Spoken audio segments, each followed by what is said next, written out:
আমি সাকিবকে প্রথমে সন্তান উপহার দিয়েছি, কিন্তু বুবলি নয়। হঠাৎ একই বলছেন চিত্রনায়িকা অপু বিশ্বাস। তাই তার বিস্তারিত জানতে অবশ্যই ভিডিওটি না টেনে সঙ্গেই থাকুন। সম্প্রতি এক সাক্ষাৎকারে উপস্থিত হয়েছিলেন চিত্রনায়িকা অপু বিশ্বাস। সেখানে তিনি বলেন, আমার সঙ্গে শাকিব খানের প্রথম ছবি কোটি টাকার কাবিন। তার আগে তিনি অনেক ছবি করেছেন, কিন্তু এই কোটি টাকার কাবিন ছবি শাকিবের অভিনয় জীবনের টার্নিং পয়েন্ট। শাকিব খানের নায়িকা হিসেবে আমি সর্বোচ্চ ৭২টি সিনেমায় জুটি বেঁধে অভিনয় করেছি।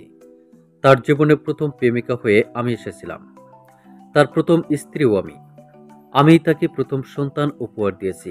তাই আমি মনে করি, শাকিব খানের অভিনয় জীবনের সফলতায় ২৫ বছরের পথে আমিও জড়িয়ে আছি সেই সফলতায়। এই বিশেষ দিনে শাকিব খানকে সরাসরি শুভেচ্ছা জানানো হয়েছে কিনা জানতে চাইলে অপু বিশ্বাস বলেন, সেটা তো বলা যাবে না।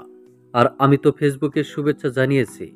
তিনি আরো বলেন, শাকিব খান আমার সন্তানের বাবা। সেই হিসাবে তার সফলতার এই বিশেষ দিনটির জন্য আমি নিজেও খুশি। দোয়া করছি এই সফলতা আরো দ্বিগুণ হোক। শাকিবের এই সফলতার চাকা আরো ২৫ বছর গড়িয়ে চলুক। আমি তার সন্তানের মা হিসাবে, তার একজন সহশিল্পী হিসাবে এটাই চাইব।